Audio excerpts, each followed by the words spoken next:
por tan buen tema. Vamos a orar otra vez, ¿no? Para eh, leer algunos pasajes bíblicos y así cerrar el día de hoy. Vamos a orar. Querido Dios, ponemos en oración nuestra vida, el cuidado que haces constantemente, el estudio de tu palabra que vamos a tener ahora. Ilumínanos en los pasajes que hemos tomado para este estudio. Bendice a los presentes, a nuestras familias, aquellos que están delicados de salud. Pon tu mano sanadora. Aquellos que no tienen empleo, puedas suplir sus necesidades y seas la luz sobre todo que alumbre a todo hombre, como dice tu palabra. Quédate en nuestros corazones. Te lo decimos, suplicamos en el nombre de Jesús, tu Hijo. Amén. Saludos a los hermanos que están presentes, ya los que se encuentran en YouTube. Hay como cerca de 7 personas que nos vienen acompañando y que este estudio mío les ayude a madurar, crecer en el conocimiento de la palabra de Dios. Hay unos pasajes en el libro de Juan que dejan a uno boquiabierto, ¿no? Es el momento cuando la gente decide abandonar a Jesús, decide separarse de Jesús, decide aislarse, ¿no? Y uno se pregunta cuál sería la causa, por qué razón la gente decide abandonar a Jesús, ¿no? O sea, estando el mismo Jesús, te sabe, el Rey de Reyes, Señor de Señores, el Creador de toda la tierra, había hecho milagros portentosos ya antes que lo abandonara o abandonasen. ¿Por qué razón querrían abandonar a Jesús? Por el contrario, hoy podemos ver iglesias gigantes donde miles de personas se congregan y dicen creer en Jesús. Pero ¿por qué al mismo Jesús lo abandonaron? ¿Por qué lo dejaron prácticamente solo, ¿no? Hay una historia en Juan que nos narra esto, ¿no? Vamos a presentar en la pantalla el pasaje bíblico. Vamos, este es el pasaje bíblico donde yo quedo pasmado de estos discípulos, ¿no? Pues, ¿cómo así? Aquí está, desde el 60. Vamos a leer Juan 6:60. 6:60, dice así. Al oírlas, muchos de sus discípulos dijeron, dura es esta palabra. ¿Quién la puede oír? Es como quién la puede aceptar, ¿no? Sabiendo Jesús en sí mismo que sus discípulos murmuraban de esto, les dijo, ¿esto os ofende? Pues que si vieres al Hijo del Hombre subir a donde estaba primero, el Espíritu es el que da vida, la carne para nada aprovecha. Las palabras que yo os he hablado son espíritu y son vida. Pero hay algunos de vosotros que no creen, porque Jesús sabía desde el principio quiénes eran los que no creían y quién le había de entregar. Y dijo, por eso os he dicho que ninguno puede venir a mí si no le fuere dado del Padre. Desde entonces, muchos de sus discípulos volvieron atrás y ya no andaban con él. Dijo entonces Jesús a los 12, ¿queréis acaso iros también vosotros?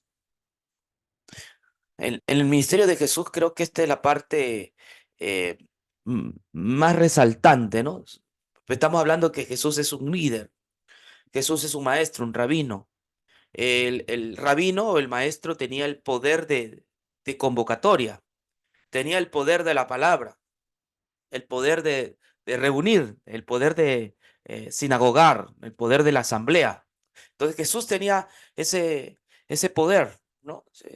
Multitudes seguían a Jesús. Si uno eh, lee a los pasajes anteriores al capítulo 6, uno se da cuenta que a las personas les gustaba estar al lado de Jesús. Jesús había llegado a tener mucho más fama aún que Juan el Bautista. Tanto es así que la gente de Juan el Bautista que también era un predicador favorito. eh, no entiendo cómo la gente iba a escuchar su mensaje a las orillas del río Jordán o al desierto, y multitudes iban a escuchar a Juan el Bautista, el primo de Jesús. Pero cuando aparece Jesús, Juan se oscurece, ¿no? Juan queda pequeño, se reduce, se minimiza y finalmente desaparece. Pues. Ahora los discípulos de Juan el Bautista llegan a ser los discípulos de Jesús. Y Jesús, entre los muchos viajes que hacía, entonces multitudes le seguían, multitudes le seguían. Habían cantado Sana al Rey una vez que entró a Jerusalén, ¿no? Con el famoso Domingo de Ramos. Así que había mucha gente que seguía a Jesús. Pero en esta ocasión, Juan nos narra que así como había gente que seguía a Jesús, hay un momento que se desencantó, hay un momento que se decepcionó de Jesús. Que Jesús es una decepción, Jesús es un desencanto para esta gente, ¿no? Eh, ya pasó la luna de miel, ¿no? La época donde las parejas se llevan bien, ¿no? Pero hay un momento de desencanto, hay un momento cuando este, hay una especie de hastío. Algo está pasando en Jesús que ahora la gente lo abandona. Es lo que dice, es lo que estamos leyendo. La gente abandona a Jesús, al mismo Jesús. No, contrario decía, eh, es que hoy hay iglesias, mega iglesias, donde dicen creer en Jesús. Y no dudo de que ellos digan que eso es cierto, dicen creer en Jesús. Pero en el primer siglo, mucha gente de ese entonces decide abandonar a Jesús, decide dejarlo, abandonarlo, ¿no? Porque se habían chasqueado. Eh, al parecer Jesús los había decepcionado, ¿no? Y eso pasa con los líderes.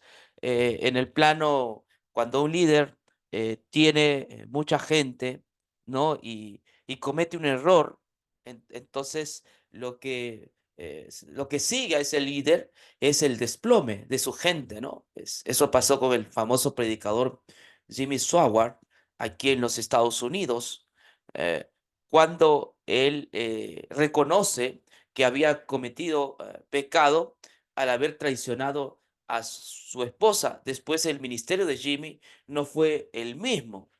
Hasta ahora sé que él predica, pero el ministerio ha sido reducido. En cambio, antes tenía el poder de convocar estadios y la gente iba a escuchar, ya que era un poderoso predicador. Pero ¿qué había pasado en Jesús? Que la gente decide abandonarlo, que la gente del primer siglo se decepciona de Jesús. ¿Había hecho Jesús algo malo? ¿O qué de Jesús les estaba afectando? ¿Qué de Jesús les incomoda? Si el mensaje podría decirse de lo siguiente, cuando Jesús incomoda, ¿no? Cuando Jesús incomoda. No, hay pasajes o hay momentos que Jesús va a incomodarnos, ¿no? Que no va a calzar el mensaje de Jesús en nuestra cabeza. No vamos a estar disconformes, ¿no? Hay un momento que el mensaje no calza. Cuando el mensaje de Jesús no calza en nuestra cabeza, entonces decidimos abandonarlo. ¿M?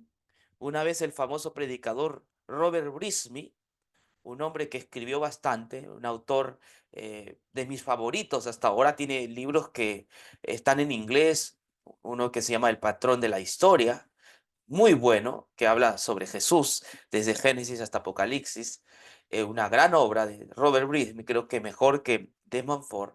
Pero un día también Jesús le decepcionó a Robert Brisby, él todavía vive, debe tener 90, 92, 93 años y él decidió un día abandonar a Jesús, ¿no? Todos sus libros los regaló.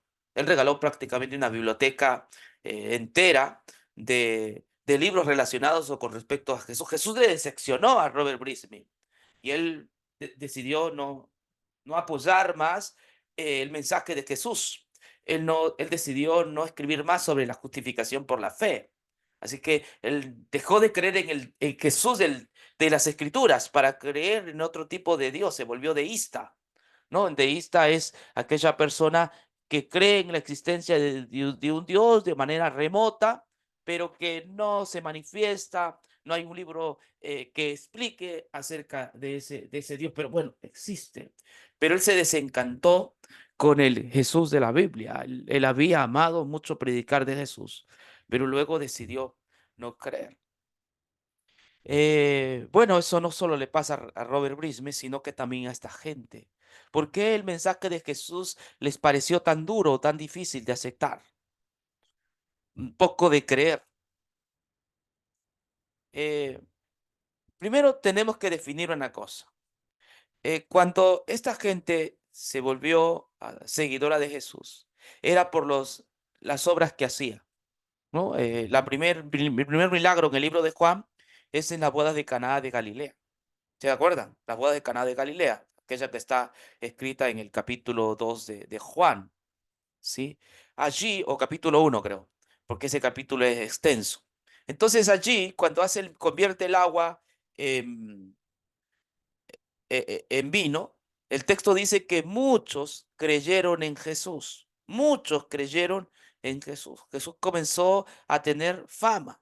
Cuando hace la limpieza del templo, también solamente estoy hablando de Juan, el texto bíblico dice que también muchos seguían a Jesús, al punto que debido a esas señales que Jesús hacía, un hombre rico, un príncipe de Israel, un gran pensador, un gran líder llamado Nicodemo, fue a visitar a Jesús y cuando se acerca le dice, yo vengo porque nadie puede hacer estas señales que tú haces si Dios no está contigo. ¿Entiendes? Entonces, las señales atraían a las personas a Jesús y la gente iba por las señales de Jesús. Y uno sigue leyendo el libro de Juan, ¿no? Aparece la mujer samaritana conversando y el texto bíblico dice que muchos samaritanos vienen a Jesús. Seguimos leyendo Juan, aparece el joven, el hijo del centurión romano.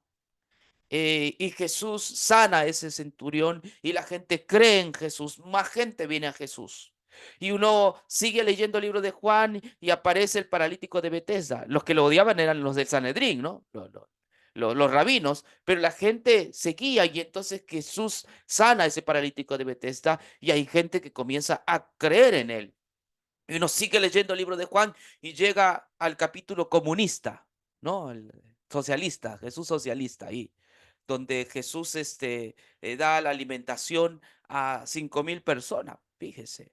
Y ojo, ¿por qué digo que es socialista Jesús allí, o comunista, ¿no? En el buen sentido de la palabra, es porque Jesús, ni siquiera les ha predicado la palabra. Si ustedes han notado en el capítulo 6, el capítulo 5, Jesús o 6, no les ha predicado la palabra. Ellos no han escuchado ni una palabra de Jesús. Jesús los ve en el desierto, que están viniendo hacia él porque hay una fiesta. Son miles de personas, probablemente yo digo unas 15.000 personas. Y Jesús hace algo. Les dice a los discípulos, déles de comer. Fíjense, no dice, prepárenme el púlpito, prepárenme los pergaminos, prepárenme el micrófono, prepárenme, porque voy a predicar, voy a hablar. No, él no está interesado en predicar, él está interesado en ese momento en darles de comer. Todo lo que hizo Jesús aquel día era darles de comer y hubo una multiplicación, ¿no? Entonces la gente vio en Jesús al, a lo que esperaban, a sus anhelos, a sus esperanzas, ¿no? De tener un hombre que les provea comida, un hombre que les provea salud, un hombre que les dé comida al punto que no necesiten trabajar porque en aquella ocasión Jesús le dijo, siéntense, ¿no? Por eso digo que es comunista, ¿no? Siéntense, no, ustedes van a tener, así es que Jesús les dio gratuitamente, ellos no trabajaron, ellos estuvieron recostados y Jesús los alimentó. A veces Jesús también era capitalista, ¿no? Cuando esa mujer que había tenido una vida amarga, triste, derramó sobre el cuerpo de Jesús un perfume de alto valor, ¿no? De alto valor, que costaba todo un año de trabajo. Jesús no dijo nada, se dejó pues, que la bañara y alguien dijo, no, esto se hubiese dado a los pobres. Por supuesto, el otro pensaba de otra manera, ¿no? No un socialista, pero Jesús piensa como capitalista y no hace caso a los pensamientos y se deja él echar el perfume de alabastro. Entonces Jesús tiene varias etapas, varias esferas en su vida, ¿no? Por eso los capitalistas dicen que es capitalista, los comunistas dicen que es comunista, pero total, Jesús tiene todas esas formas, ¿no? de ser. Pero este no es el tema. A pesar de eso, la gente lo seguía, ¿no? Habían visto en Jesús un verdadero solucionador de los problemas sociales, ¿no? Encontraban en Jesús esa persona que habían tanto esperado, ese rey político, ese monarca fuerte. Cuando vieron en el templo seguramente dijeron, tiene carácter, así que lo necesitamos. Él es el Mesías, puede proveer todo. Así que la gente se juntó alrededor de Jesús. Pero hay algo que Jesús hace que a ellos les decepciona. Y eso es lo que vamos a ver. ¿Qué lo decepcionó a a estas personas de Jesús? Y no sé si esta mañana te va a decepcionar a ti, pero muchas veces Jesús incomoda. ¿Y qué? Sí, sí incomoda cuando se va a explicar lo siguiente. A veces Jesús es favorito, pero otras veces Jesús incomoda. Viene a incomodar nuestra vida. No es fácil entenderlo. No es sencillo aceptarlo. Vamos a ver qué sucede. Aquí está. Miren lo que dice. Desde el 37, todo lo que el Padre me da vendrá a mí, y el que a mí viene no le echo fuera, porque he descendido del cielo no para hacer mi voluntad, sino la voluntad del que me envió. Y esta es la voluntad del Padre, el que me envió, que todo el que me diere no pierda yo nada, sino que lo resucite en el día postrero. Y esta es la voluntad del que me ha enviado, que todo aquel que vea al Hijo y crea en él tenga vida eterna, y yo le resucitaré en el día posterior. Estas palabras de aquí ofenden a la gente de ese entonces, porque Jesús está hablando de la voluntad del Padre. Ellos tenían otra voluntad. Pensaban que la voluntad del Padre estaba centrada en milagros, estaba centrada en obras portentosas. Pensaban que la voluntad del Padre era proveer medicina, proveer salud, proveer una especie eh, de evento de jubileo, ¿no? Ellos pensaban que esa era la voluntad del Padre, ¿no? Proveer cosas y tener un gobierno de corte político. Pero Jesús les está diciendo, la voluntad del Padre es que todo el que venga a mí tenga vida eterna. La voluntad del Padre es que crean en Él, eso es todo. No esperen nada más. Entonces estas palabras que Jesús está mencionando, pues lo decepciona a estas personas, ¿no? Y el 40, y esta es la voluntad del que me ha enviado, que todo aquel que vea al Hijo y crea en él tenga vida eterna, y yo le resucitaré en el día postero. Ellos no querían eso, ellos esperaban cosas, ellos esperaban cosas materiales. Ellos esperaban otro Mesías, pero él les está diciendo la verdad, ¿no? Le está diciendo cuál es el motivo, la razón por la cual él está en la tierra. Y dice que el Padre la ha enviado para que todo el que vea al Hijo, o sea, el que acepte al Hijo, cree en él, va a tener vida eterna y además va a tener resurrección en el día postrero. Este día postrero es en el día final. Entonces, ¿qué pasa? Nos dice el verso 41 lo siguiente. Murmuraban entonces de él los judíos porque había dicho, yo soy el pan que descendió del cielo. Y decían, ¿no es este Jesús el hijo de José, cuyo padre y madre nosotros conocemos? ¿Cómo pues dice este del cielo he descendido? Jesús respondió y les dijo, no murmuréis entre vosotros.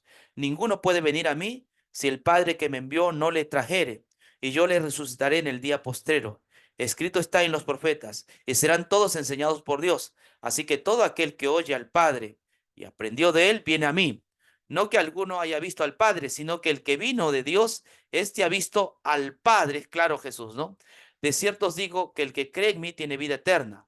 Yo soy el pan de vida. Vuestros padres comieron el maná en el desierto y murieron.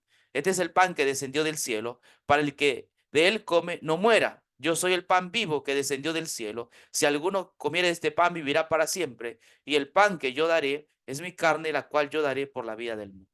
Aquí hay un contraste entre el maná y entre lo que Jesús ofrece.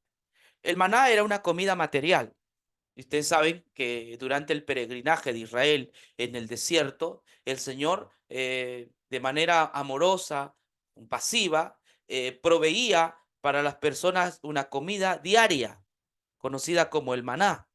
Entonces, de esta forma, en el desierto ellos pudieron vivir porque Dios milagrosamente les daba de comer. Dios les daba de comer. Sin embargo, ahora Jesús dice que Él es el pan.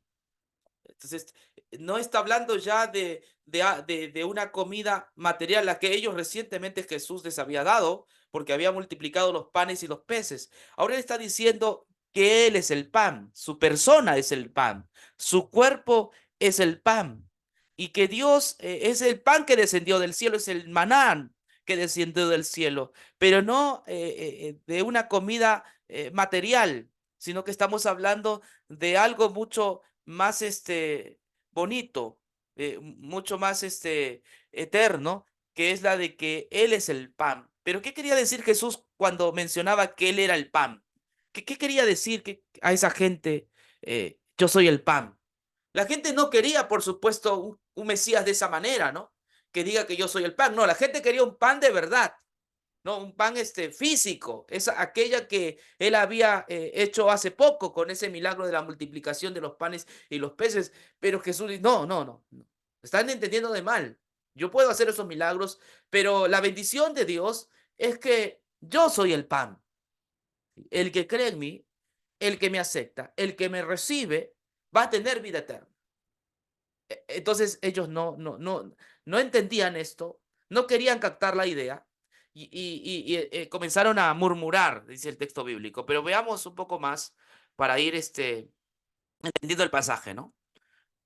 Dice así el 51: yo soy el pan vivo que descendió del cielo. Si alguno comiere de este pan, vivirá para siempre. Y el pan que yo daré es mi carne, la cual yo daré por la vida del mundo. Aquí ya es más específico, ¿no? Si uno quiere saber a qué pan Jesús se está refiriendo, dice, es mi carne. Dice que el pan eh, que Él va a dar al mundo es su carne, la cual yo daré por la vida del mundo. ¿Qué es esto? ¿Qué está enfatizando Jesús allí? Cuando dice que su carne, el pan es su carne, que Él dará por la vida del mundo. Jesús está diciendo que el alimento que ellos van a tener es su propia muerte. O sea, es a partir de su muerte eh, que ellos van a tener el alimento. Los creyentes en Cristo viven desde la muerte de Jesús. Acercándose a la muerte de Jesús es como se vive. No hay otra manera. Es lo que Jesús está diciendo. Acercándose a la muerte de Él es como se vive. Él va a dar su vida en sacrificio por por los demás, por el mundo. Entonces, esta es la bendición de Dios. Esta es la provisión de Dios. Es que el Hijo ha sido enviado a la tierra para morir. Entonces, cuando uno quiere acercarse a Jesús, no se puede acercar a Jesús de otra forma, sino a través de su muerte. O sea, aquí es una de las predicaciones de Jesús mucho más abiertas. Es una predicación donde Jesús explica cuál es su objetivo, ¿no? Principal por la cual vino a la tierra, y es dar vida a los hombres a través de su muerte. Entonces, la humanidad tiene que encontrarse con Jesús, pero acercándose a la muerte de Jesús. Porque si uno no se acerca a la muerte de Jesús, difícilmente se pueda entender la voluntad de Dios. Y aquí viene el problema. Robert Brisby se alejó de Jesús porque no estaba de acuerdo con la muerte sustitutiva de Cristo, porque no estaba de acuerdo no, que Jesús era el que había dado su vida para nosotros vivir. Eso le pareció inconsecuente, desnaturalizado a Robert Brisby, que él decidió apartarse de este evangelio. Él dijo, yo no puedo creer en un Dios de esa manera, ¿no? No me cabe en la cabeza de una sustitución penal, y terminó prácticamente abandonando la Biblia. Pues él ya no cree en la Biblia, se volvió deísta por esto, porque la cruz sigue eh, poniendo al hombre no bajo decisión. La cruz de Cristo, el perdón de los pecados que se nos da a través de la muerte de Cristo, es el lugar del conflicto. Es el lugar del conflicto. ¿Aceptas la muerte de Cristo o no aceptas? La muerte de Cristo va a poner en conflicto nuestra mentalidad, ¿no? La muerte de Cristo, en todo caso, es el tema de controversia. Es el tema de controversia. ¿Hay salvación a través de la muerte de Cristo o no hay salvación?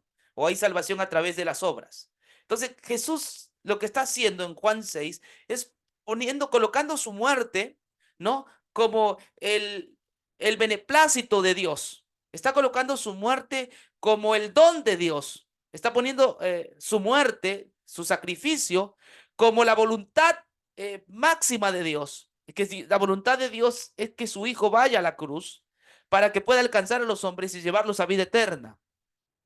Eso no quiere la gente.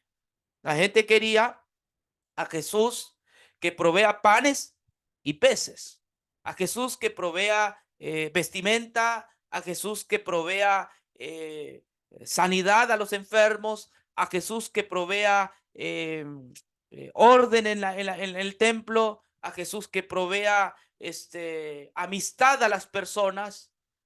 La gente quiere a ese Jesús, pero cuando Jesús le dice su verdadera misión, entonces la gente queda chasqueada.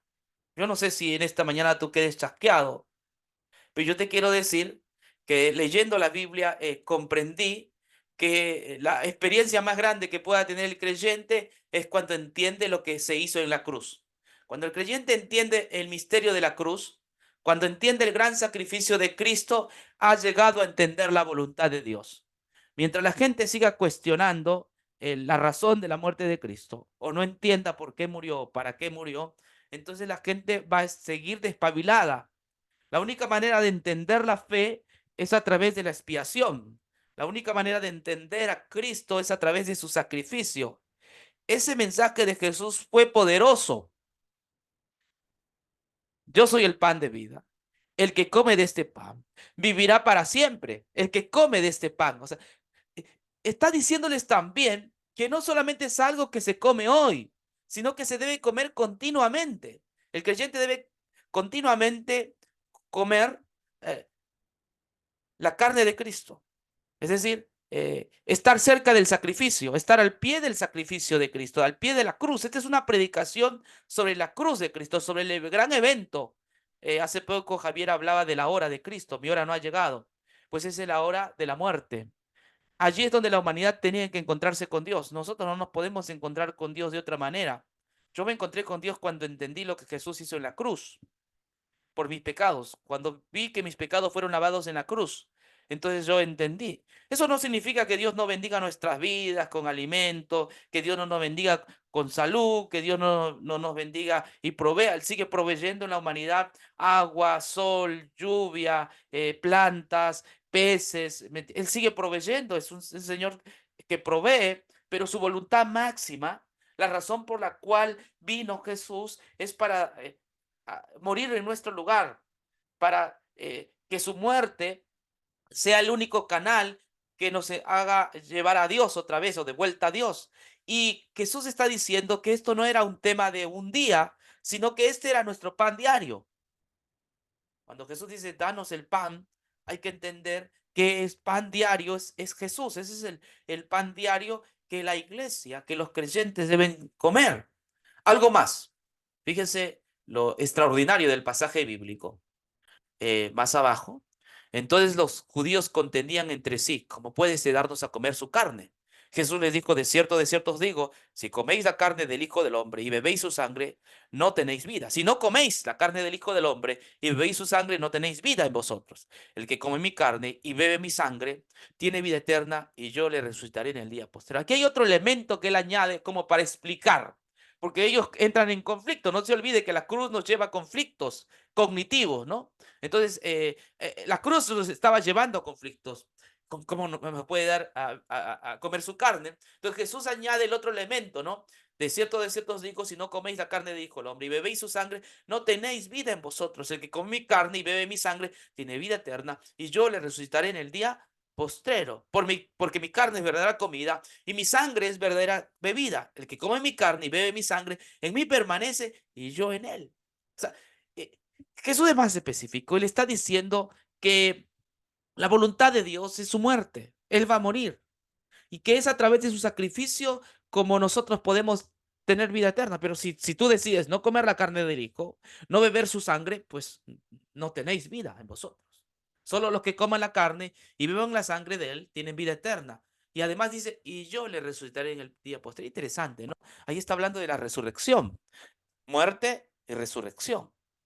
Cuando uno va a la cruz del Calvario, y entiende que Jesús muere en nuestro lugar, pagando la deuda, en ese mismo momento nosotros podemos sentirnos justificados. Y como estamos justificados, el camino que queda es la resurrección. O sea, luego de la muerte viene la resurrección. Cuando uno va al pie de la cruz del Calvario, entiende que su deuda ha sido cancelada, que su deuda ha sido pagada delante de Dios, y que el camino que tiene es el siguiente, la resurrección, que sería el resultado de haber pagado Jesús nuestros pecados. Eso sería la resurrección. El resultado, la consecuencia de que Jesús ha pagado con nuestros pecados, hemos recibido la limpieza de nuestros pecados. Entonces, el camino que sigue es la resurrección. Resurrección. Y yo le resucitaré y estará resucitado. Por eso Jesús hace de su muerte y como consecuencia de la resurrección, el tema cristiano. El tema, el sumum del cristianismo es la muerte de Jesús, es su resurrección. Sobre eso Dios ha colocado eh, su voluntad. Los hombres tienen que venir entendiendo la muerte de Jesús como su muerte y la resurrección como el resultado de que el pago ha sido hecho de manera eficiente, de manera total. El hombre tiene que venir así. Esto es lo que está señalando Juan, el capítulo 6. Está haciendo que la fe se basa no en milagros, no se basa en obras portentosas, no se basa la fe en estas cosas, sino que la fe bíblica se basa y toda la experiencia religiosa se basa en la muerte de Jesús. Cuando tú entiendes la muerte de Jesús como la limpieza de tus pecados, como la muerte sustitutiva o penal, entonces tú has pasado de muerte a vida. Tu camino es el camino de justificación, es el camino de la resurrección. Sin embargo, esta doctrina o esta enseñanza ofende a los hombres, quienes actualmente intentan presentar otro tipo de Mesías. El Mesías que hoy día quieren presentar es un Mesías milagrero, es un Mesías comunista o capitalista. ¿Me entiende? Ese tipo de Mesías que se presenta, un Mesías filósofo, porque Jesús dijo muchas palabras bonitas que hoy es utilizado, ¿no? Como un refrán o como ideas bonitas nada más, como pensamientos bonitos, pero Jesús más que un pensamiento bonito, más que una idea bonita, más que una filosofía hermosa, Jesús es el Salvador, se convierte en el Salvador, tu Salvador, mi Salvador, aquel que entregó su vida para llevarnos otra vez al cielo. Quitarle la cruz al cristiano significa quitarle la vida. Y entonces quedarnos sin evangelio. Y eso es, ya para ir terminando, lo que sucedió en Galacia. Los galasianos o los hermanos de Galacia, cuando entraron los judeos cristianos a Galacia, ellos intentaron sabotear el mensaje de la cruz que Pablo predicaba y estaban poniendo a la ley por encima de la cruz. Y los galasianos comenzaron a mirar ese mensaje y a dejar la cruz como algo irrelevante, como algo de segunda mano, como algo de poca monta, de poca cosa, y ellos pusieron a la ley encima de su vida. Y entonces se desviaron, se apartaron de la fe. La verdadera fe es aquella que pone como fundamento de salvación a la cruz del Calvario, al sacrificio expiatorio de Cristo y a su resurrección. Ese es el vínculo con el cielo, ese es el fundamento de la fe cristiana. Es Cristo como aquel que es Salvador, entregándose por nosotros, por el mundo, para su redención y vida eterna. Cuando uno tiene ese Cristo, uno tiene al verdadero Cristo, pero cuando uno no lo tiene, entonces uno tiene una idea falsa de Cristo. Creo que Jesús ha definido muy bien entonces en el libro de Juan su ministerio, en qué consiste, en qué se basa, como para perdernos, ¿no? No podemos despabilarnos en este momento cuando sabemos que el corazón del Evangelio recae en la vida, la muerte sustitutiva y en la resurrección de nuestro Señor Jesucristo. Ese es el pan. Ese es lo que se tiene que compartir en la iglesia cada día. Es nuestro alimento diario, espiritual, ¿no? Es Jesús. Es su vida perfecta, su muerte vicaria y su resurrección. Sobre esto se basa la fe cristiana. Y la cena del Señor justamente nos dice, cada vez que comáis y bebáis de esto, la muerte del Señor anunciáis hasta que Él venga. Que Dios nos ayude, nos bendiga y que perseveremos en la fe. Vamos a culminar con una oración. Señor, te damos gracias por haber recibido tu palabra, por habernos guiado en este nuevo estudio. Que estas cosas queden plasmadas en nuestra mente y en nuestro corazón y nos animen a seguir en la fe. El justo por la fe vivirá, a perseverar en el Evangelio de nuestro Señor Jesucristo. Bendice a los hermanos nuestras vidas en estos días. En el nombre de Jesús. Amén. Un abrazo para todos y muchas bendiciones. Gracias, Cristina. Chao, chao. Chao, chao.